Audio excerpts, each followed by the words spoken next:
দ্বিতীয় হচ্ছে ইন্দ্রজিৎ মণ্ডলের যে মব লিঞ্চিং, এটা মব লিঞ্চিং আমি বলবো না, এটা কমপ্লিটলি তার নাম পরিচয় দেখে তাকে খুন করা হয়েছে।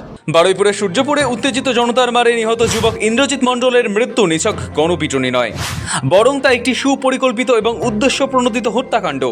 শনিবার নিহতের পরিবারের সঙ্গে দেখা করে এই দাবি করেছেন মুখ্যমন্ত্রী শুভেন্দু অধিকারী। তার অভিযোগ, নির্বাচনে পরাজিত শক্তির উস্কানির পাশাপাশি এই নৃশংস ঘটনার নেপথ্যে অতিবাম ও উগ্র মৌলবাদী শক্তিগুলির গভীর ষড়যন্ত্র থাকতে পারে। খুন করা হয়েছে, এর পিছনে ভোটে রিজেক্টেড যারা হয়েছেন তাদের বড় উস্কানি রয়েছে, র্যাডিক্যাল মৌলবাদী গ্রুপও থাকতে পারেন। শনিবার বারুইপুরে গণপিটুনিতে নিহত নির্দোষ ইন্দ্রজিৎ মণ্ডলের জীর্ণ বাড়িতে পৌঁছে যান মুখ্যমন্ত্রী। পরিবারের লোকজনদের সঙ্গে দেখা করে আর্থিক সাহায্য এবং চাকরি দেওয়ার কথা জানান মুখ্যমন্ত্রী। সরকারের তরফে নিহতের বাবা এবং মায়ের হাতে 25 লক্ষ টাকার চেক দেওয়া হয়েছে। নিহতের দাদা বাপি মণ্ডলকে সিভিক ভলেন্টিয়ারের চাকরি দেওয়া হয়েছে। সূর্যপুর পুলিশ ফাঁড়িতে পোস্টিং হবে তার। দাঙ্গাকারীদের ভাঙচুরে ইন্দ্রজিতের বাড়ির ক্ষতি হয়, ওই বাড়ি সংস্কারের কাজ করে দেওয়া হয়েছে। বাবার বার্ধক্য ভাতা এবং মায়ের অন্নপূর্ণা ভাণ্ডারের ব্যবস্থা করে দেওয়া হয়েছে।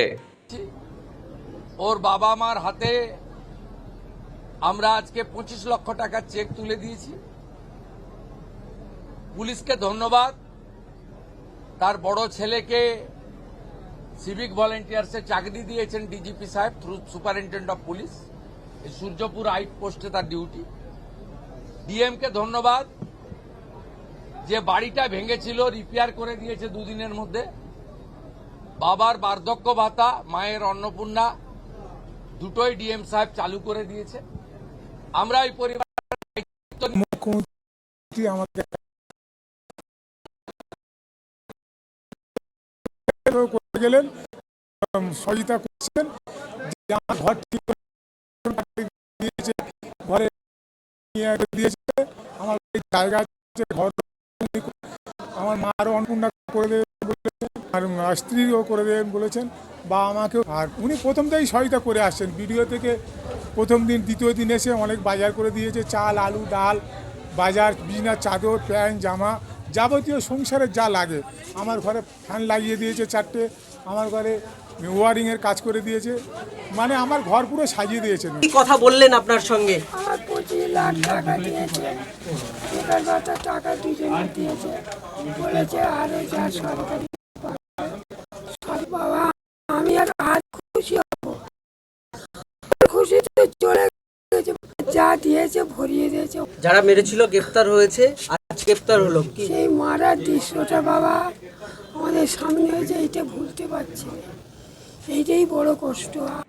ঠিক তারপরেই সাংবাদিকদের মুখোমুখি হয়ে শুভেন্দু অধিকারী বলেন, নাম আর পরিচয় দেখে 31 বছরের অবিবাহিত যুবকের হাত পা যেভাবে খুন করা হয়েছে, কোনো সাধারণ গণপিটুনি, ঠান্ডা মাথার খুন। নির্বাচনে যা হেরে নিতে এই ঘটনা উগ্রপন্থী মৌলবাদী বা অতি বাম ষড়যন্ত্র থাকতে পারে।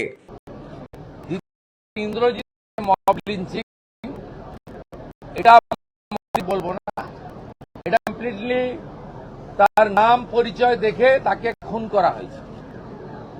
এর পিছনে ভোটে রিজেক্টেড যারা হয়েছেন তাদের বড় উস্কানি রয়েছে, র্যাডিক্যাল মৌলবাদী গ্রুপও থাকতে পারেন। মুখ্যমন্ত্রী জানান, ঘটনার ভিডিও ও ছবি দেখে ইতিমধ্যেই মূল অভিযুক্তদের চিহ্নিত করা হয়েছে। পুলিশ অত্যন্ত সক্রিয়ভাবে পদক্ষেপ অপরাধীদেরকে গ্রেপ্তার করেছে। এই ঘটনায় এ পর্যন্ত মোট 35 জনেরও বেশি সন্দেহভাজনকে পাকড়াও করা হয়েছে। শুভেন্দুর হুঁশিয়ারি, হাত পা বেঁধে পিটিয়ে মারার এই জঘন্য অপরাধে যুক্ত থাকা খুনিদের সঙ্গে কোনো আপোষ বা প্যার মহব্বত করা হবে না। তাতে যতগুলো ছবি দেখা গেছে প্রত্যেককে পুলিশ অ্যারেস্ট করেছে, thanks to West Bengal police. একজনকে বকখালি থেকে তুলেছে, একজনকে দীঘা থেকে তুলেছে, এবং যাদের যাদের ভিডিও ফুটেজে সোশ্যাল মিডিয়াতে দেখা গেছে একটা 35 বছরের অবিবাহিত যুবক ছেলেকে হাত পা বেঁধে নৃশংসভাবে পিটিয়ে মারা হয়েছে সংগঠিতভাবে, সেক্ষেত্রেও বিরোধী কাজ।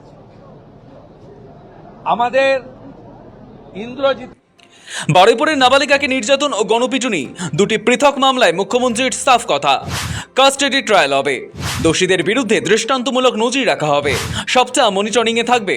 কাস্টডি ট্রায়াল হবে এবং কনভিকশনের এক্সিকিউশন এটা কমপ্লিটলি মুখ্যমন্ত্রীর মনিটরিংয়ে হবে। একটা দৃষ্টান্তমূলক নজির আমরা এই কেসে রাখব এবং গভর্নমেন্টের পক্ষ থেকে কিছু দায়িত্ব ছিল,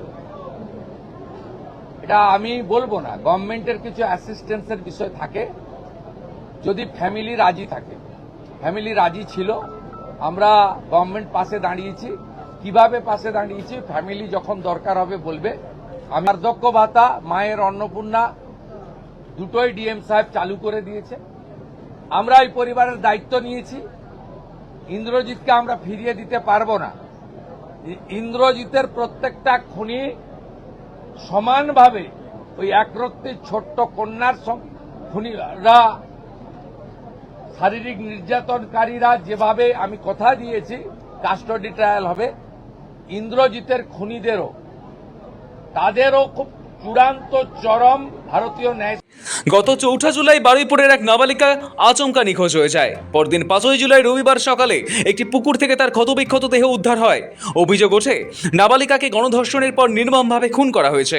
এই ঘটনায় পুলিশ এ পর্যন্ত 4 জনকে গ্রেপ্তার করেছে এবং মূল অভিযুক্ত প্রভাস মণ্ডল বুধবার সকালে পুলিশি এনকাউন্টারে খতম হয়েছে।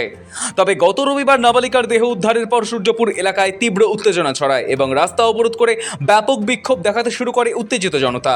সেই সময় চরম উত্তেজনার আবহে সম্পূর্ণ সন্দেহের বশে এবং ভুল বোঝাবুঝির জেরে অটোচালক ইন্দ্রজিৎ মণ্ডলকে নৃশংসভাবে মারধর করে একদল উগ্র মানুষ, যার জেরে তার মৃত্যু হয়। গত মঙ্গলবারই বারুইপুরে এসে মুখ্যমন্ত্রী ঘোষণা করেছিলেন যে নিহত ইন্দ্রজিৎ সম্পূর্ণ নির্দোষ ছিলেন। শনিবার তার সেই বক্তব্যের রেস্টে নেই দোষীদের দৃষ্টান্তমূলক শাস্তির আশ্বাস দিলেন রাজ্যের প্রশাসনিক প্রধান। জাহিদ মিস্ত্রি ও সৌভিক সান্যালের রিপোর্ট, সময় কলকাতা।